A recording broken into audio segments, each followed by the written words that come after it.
encuentro en la cuadra 1 de la convulsionada Avenida Bancay en el Cercado de Lima. En esta importante vía se encuentra la sede del Congreso de la República. Pero hace 5 siglos, en este mismo lugar, funcionó un colegio, una casa de acogida para mestizos jóvenes, un hospital de la solidaridad y además una de las sedes de la Universidad Mayor de San Marcos. Estas curiosidades y más datos le contaremos en el ABC del Congreso. ¡Bienvenidos!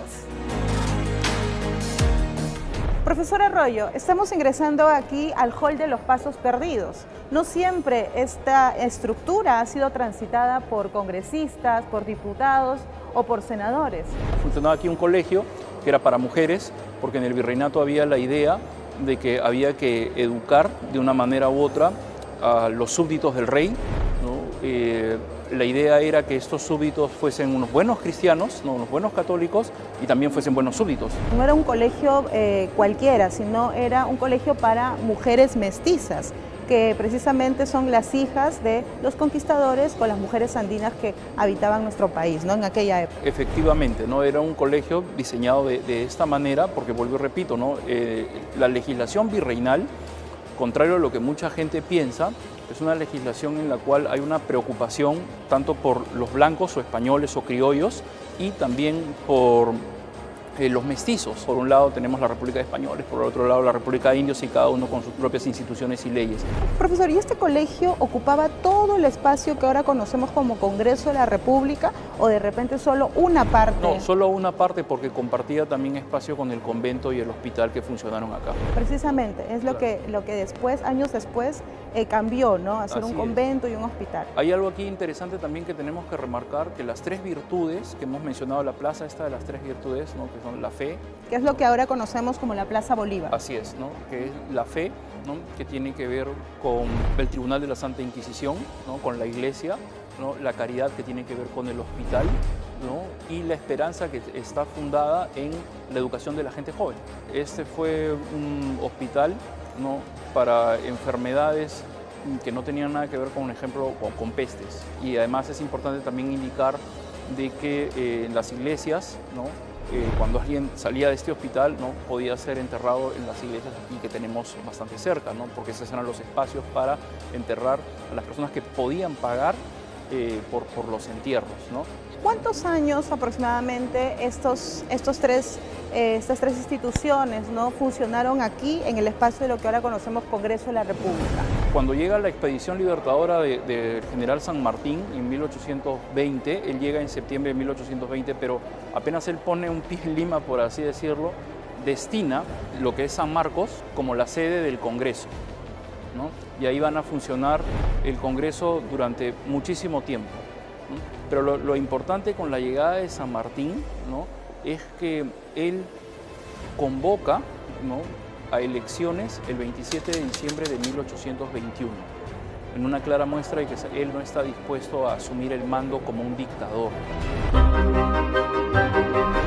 En 1822, por primera vez en el Perú, funcionó el Congreso de la República. En ese momento solo contaba con la Cámara de Senadores. Y no fue hasta 1908 que se construyó el hemiciclo principal, que es en donde en este momento me encuentro.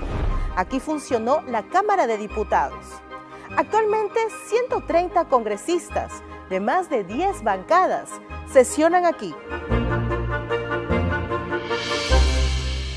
El primer arquitecto, Robert, el que gana este concurso, ¿no?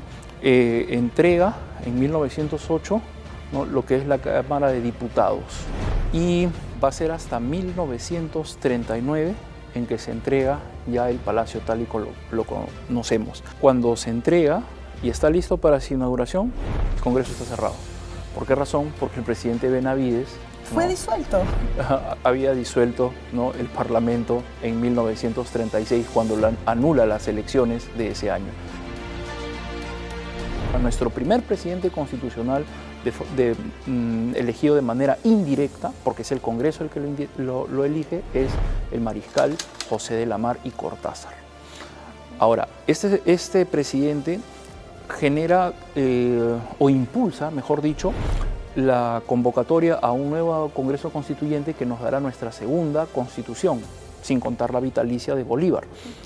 En 1828 tenemos una nueva Carta Magna, que es la cual divide el Parlamento en Cámara de Diputados y Cámara de Senadores. Y eso ha sido así hasta 1992, cuando se disuelve el Congreso de aquel entonces. El año 1821 fue clave no solamente para nuestra independencia, sino también para el Congreso de la República.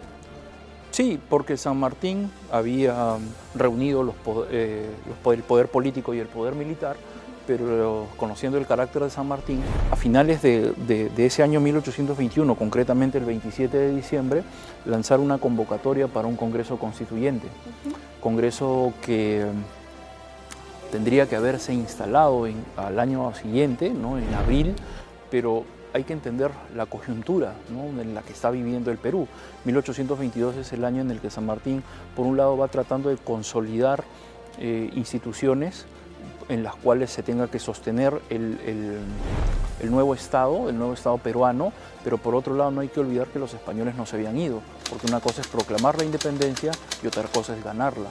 Entonces, bajo este contexto, la instalación de esa convocatoria a ese primer Congreso Constituyente no se pudo realizar hasta cuando él ya regresa de la entrevista que tiene con Simón Bolívar en Guayaquil, que se produce el 26 y el 27 de julio de 1822, y cuando él regresa en agosto y se da cuenta de que ya no es favorito de las élites limeñas, que su proyecto monárquico no es bien visto con buenos ojos, entonces San Martín da un paso al costado. Renuncia al poder que él tenía, que repito, era un poder político y militar, ante el Congreso Constituyente que se había instalado el 20 de septiembre de 1822. ¿no? Entonces eso es algo importantísimo, y presidía ese Congreso Francisco Javier de Luna y Pizarro, ¿no? Él es el primer presidente de este Congreso, que tenía, entre otras, la tarea de darle forma al Estado peruano. Al final se decantó por una república, y producir una Carta Magna, o lo que llamamos Constitución Política. El Congreso de la República es el primer poder del Estado, es la representación nacional. En total son 130 legisladores que vienen de distintas partes del país. Pero ¿cuáles son sus funciones? El oficial mayor Hugo Rovira nos lo cuenta. ¿Qué significan nuestras funciones del Parlamento? Representación. No solamente nosotros como ciudadanos le otorgamos ese poder de decisión al parlamentario para que decida por nosotros, para que tome decisiones por nosotros, sino además el parlamentario toma contacto constante con la población para escuchar sus requerimientos, quejas, solicitudes, denuncias, y todos esos cuestionamientos o requerimientos ciudadanos, el parlamentario los trae al Congreso para convertirlos en documentos parlamentarios. Como cuáles, por ejemplo, los pedidos de información, los proyectos de ley, que es nuestra segunda función del Parlamento, la función de legislación. ¿Qué es una ley? Es un cuerpo normativo que regula comportamientos o soluciona problemas de Estado. Otra función importantísima, que es la de fiscalización y control político. Fiscalización, la supervisión de los fondos públicos. Control político es ese poder que tiene el Parlamento de supervisar las funciones no solo del Poder Ejecutivo, sino además de las demás instancias. El Congreso de la República tiene otras funciones especiales, como por ejemplo elegir a 3 de los 7 miembros del directorio del Banco de Reserva. También elige al Defensor del Pueblo y a los miembros del Tribunal Constitucional. Tenemos como cuarta las funciones especiales. Y acá tengo que separar el pleno de la comisión permanente. La comisión permanente es como un pleno chiquito que funciona todo el año, pero sobre todo en receso. Todo sigue funcionando excepto el pleno, en tiempos de receso. ¿Quién reemplaza al pleno? La comisión permanente, que está integrada por un máximo de 33 congresistas. El pleno, los 130 parlamentarios, eligen, es decir, escogen entre ciudadanos a qué funcionarios del Estado. Al Defensor del Pueblo, que justo hay una comisión ahorita especial encargada de evaluar a los candidatos a Defensor del Pueblo. Luego también eligen a los magistrados del Tribunal Constitucional, que con mucho éxito lo ha hecho el Pleno hace unos meses, que ha elegido a los 6 miembros de 7, a los 6 magistrados de 7 del Tribunal Constitucional. ¿Y a quién más? a 3 directores de los 7 directores que tiene el Banco Central de Reserva. El Banco Central de Reserva tiene 7 directores, 4 los elige el Poder Ejecutivo, entre ellos a su presidente, y los otros 3 los elige el Pleno del Congreso.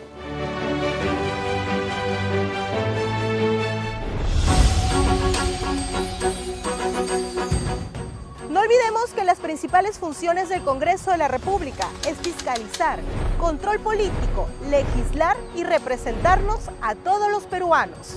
En un próximo programa le contaremos las funciones de la mesa directiva, la organización plenaria y las comisiones. Nos acompañó Angela Torres. Nos vemos en una siguiente edición.